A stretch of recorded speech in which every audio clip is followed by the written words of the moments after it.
I first stumbled across Agenda 21 in about 2008, and quite frankly my first reaction was to dismiss what I was reading, because I didn't believe that any government in Australia would take us down this road. Then I began to see a legislative pattern emerging in Parliament which concerned me greatly, and I also started to see the tenor of legislation that we were passing. I did air those concerns in Parliament, and it was dismissed and ignored. The words Agenda 21, ladies and gentlemen, were never meant to be spoken. And if they were, then of course it would be dismissed as a conspiracy theory. Because if people knew Agenda 21 and what it stood for, there's plenty of information out there where they could actually learn what the end game was, and governments didn't want that to be known. My dad always said to me that people only lie for two reasons. One reason is because you're ashamed of what you're doing, and the second reason is that you don't want people to be warned just before you screw them. And I honestly believe that these secrets have been, that these secrets have been kept for both of those reasons. Ladies and gentlemen, the origins of the environmental movement as we see it began back in 1968 when the Club of Rome was formed. The Club of Rome has been described as a crisis think tank which specialises in crisis creation. The main purpose of this think tank was to formulate a crisis that would unite the world and condition us to the idea of global solutions to local problems. In a document called The First Global Revolution, authored by Alexander King and Bertrand Schneider, on pages 104 and 105, it stated, "In searching for a new enemy to unite us, we came up with the idea that pollution, the threat of global warming, water shortages, famine and the like would fit the bill. All these dangers, of course, will be caused by human intervention that will require a global response." That's the origin of global warming, ladies and gentlemen. In 1975, Australia agreed to bring in a new economic order via the Lima Declaration on the Second Conference of the United Nations Industrial Development Organisation. The outcome of this was, as I said, the Lima Declaration, which was the blueprint for the redeployment of tools, jobs and manufacturing to the developing nations, leaving countries like Australia short of technology, a manufacturing base and jobs.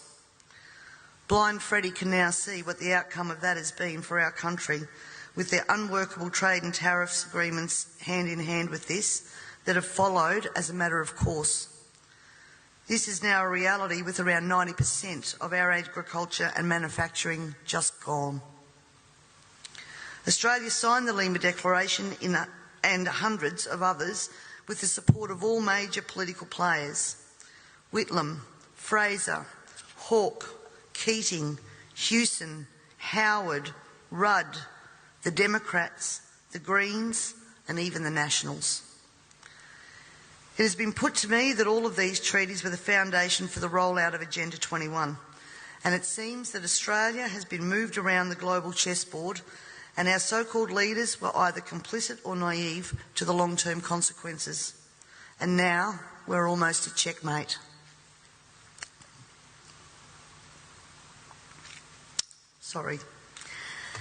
In 1992, the former President of the United States, George Bush Sr., said, "Effective execution of Agenda 21 will require a profound reorientation of human society, unlike anything the world has ever experienced. A major shift in the priorities of both governments and individuals, and an unprecedented redeployment of human and financial resources. This shift will demand that a concern for the environmental consequences of every human action will be integrated into individual and collective decision-making at every level." Cutting through the code, I want everyone to consider what the words "profound reorientation of all human society" and unprecedented redeployment of human and financial resources actually means. For everyone here tonight not familiar with Agenda 21, I would suggest that this is the beginning of your learning curve, not the end.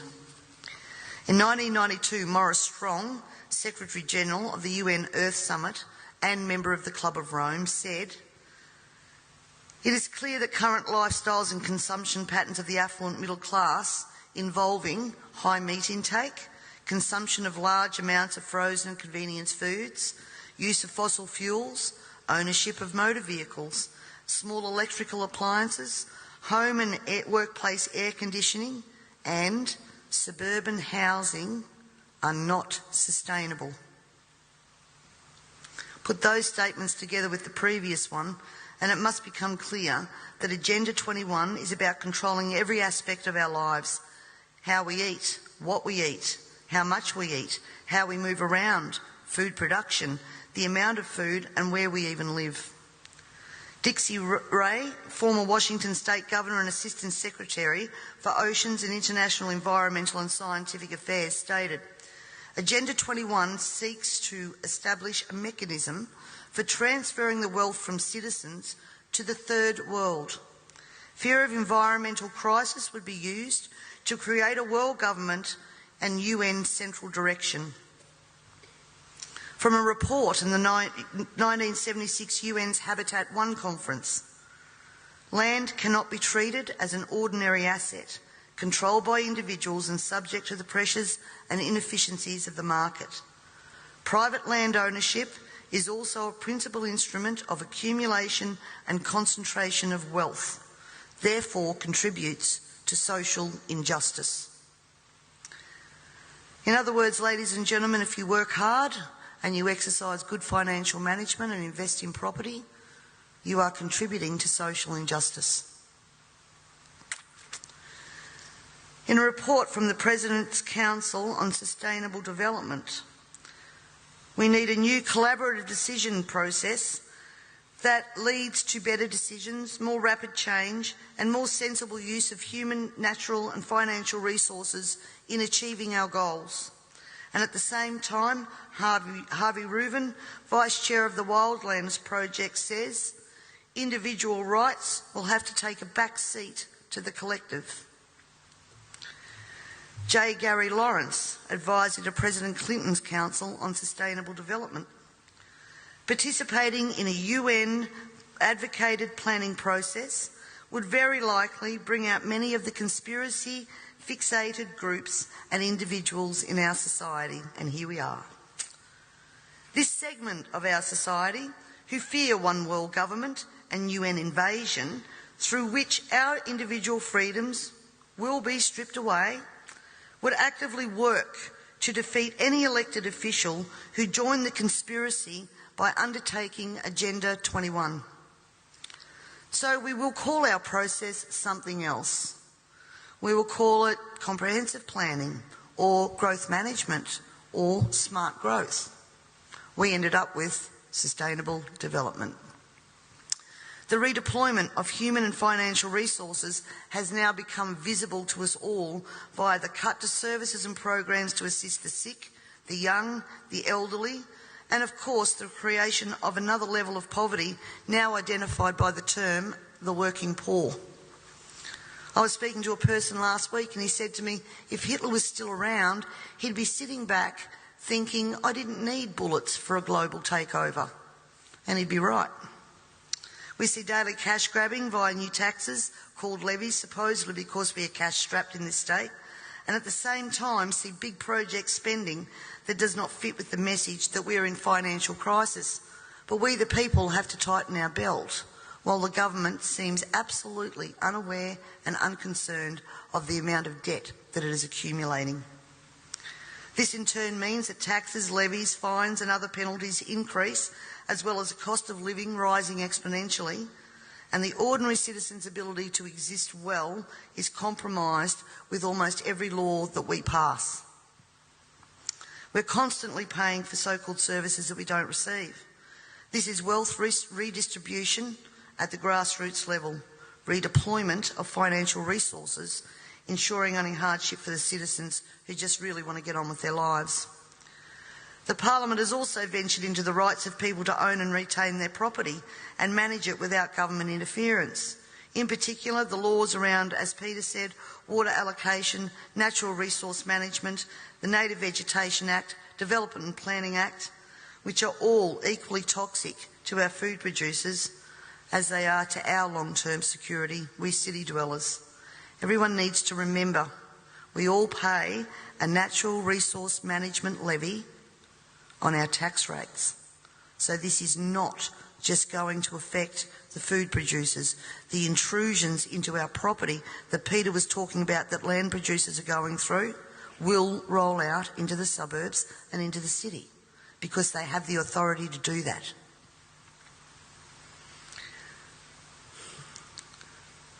We all have already fiddled in Parliament with land titles of people in rural areas, and I'm talking about the Barossa and McLaren Vale legislation that passed. And the buzzwords used to justify that was heritage status. At the same time that our right to own and manage our land, have access to water, produce adequate food to ensure that our only option is not to consume often toxic and substandard food from places like China, this government has been working overtime to take away our rights to common law through many pieces of legislation. Common law is what guarantees us an ability to correct injustices.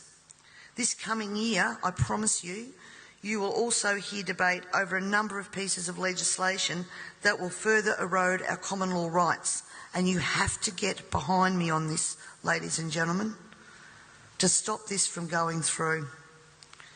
As Agenda 21 became more and more apparent to me, I began using the line in Parliament, the government was now declaring war on its own citizens. And that goes back as far as 2008. This, of course, led me to being labelled a conspiracy theorist. But here we are now, openly talking about Agenda 21 and the ramifications we will see in a short period of time if this is not stopped in its tracks. Let me just say that I often hear we cannot stop what is happening. Two-party preferred system, vote Labor, vote Liberal, what does it matter? And in fact, that's probably true for the House of Assembly, because that's where government's formed. But ladies and gentlemen, here in South Australia we have the Legislative Council, the House of Review. And my friends, that is where the true power does lie. And the last thing that governments want you to understand is that no matter who is in power, the Legislative Council is there for checks and balances. And when the Legislative Council isn't overly influenced by the major parties, legislation can be blocked.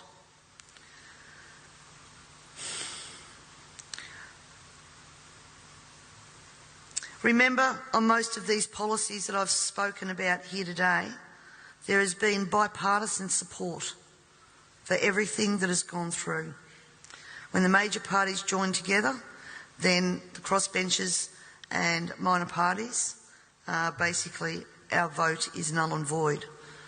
The way to avoid that is to make sure that when the major parties do join together, they don't have the numbers. For way too long now, we the people have been asleep at the wheel, and it is time to wake up and participate in the democratic process. And to do that, you need to understand the parliamentary and political system that you are trying to rein in. In 1972, the Club of Rome published the alarmist Limits to Growth document, warning of worldwide overpopulation, the need for sustainable development. This was the beginning of the slow process of social engineering and programming people to accept that the planet is struggling to sustain life. On the 8th of October 1973, the New York Times reported a quote from Ted Turner, also Club of Rome. The social experiment in China under Chairman Mao's leadership is one of the most important and successful in human history. In 1987, Mikhail Gorbachev, also a member of Club of Rome, said, "We are moving toward a new world order, the world of communism, and we shall never turn off that road." He also quoted in 1996 Monetary and Economic Review on page 5, The environmental crisis will be the international disaster that will unlock the New World Order, one world government. In 1992 came the Earth Summit, which produced the document called the Earth Charter. This document was co-written by Maurice Strong, long-time globalist, elitist, member of Club of Rome, and Mikhail Gorbachev. Both Strong and Gorbachev stated that it was hoped that this document would be adopted as the new 10 Commandments, with environmentalism as the new one world religion. Out of this summit came Agenda 21. Ted Turner, who was also a member of the Club of Rome, was quoted as saying in 1996, "The total population of 250 to 300 million people is ideal. That means a reduction of 95% from present levels would be even more ideal." Anyone who abhors the China one-child policy is simply a dum-dum. In 1998, the Baltimore Sun reported on July the 7th, most of Ted Turner's first donation to the UN of $22 million went to programs that seek to stall population. Another goal of the depopulation process is that the upcoming generation will submit to sterilisation to save Mother Earth. Ladies and gentlemen, everything I've said here tonight can be verified by document searches, and it is now time for us all to take off our blinkers and encourage our neighbours to take off their blinkers. And it's also time for you to demand that every person you elect fully understands this policy that is being rolled out via local, state and federal government at a concerning rate. We're not talking about decades, we're talking about only years before this is fully implemented. And every day another law is passed, is introduced to produce the endgame of Agenda 21 being fully implemented. So the question that Lord Monckton asks, carbon tax, climate change and Agenda 21, can democracy survive all three? Needs to be answered, and answered now. And you need to find out from your elected members what they know of Agenda 21, and if they don't know it, educate them. And if they don't know it, then push them to understand what they are voting on in Parliament, because this is crossroads. I thank you all very much for your time and for your attention, and I would now like to take the opportunity to introduce Lord Christopher Monckton. Thank you.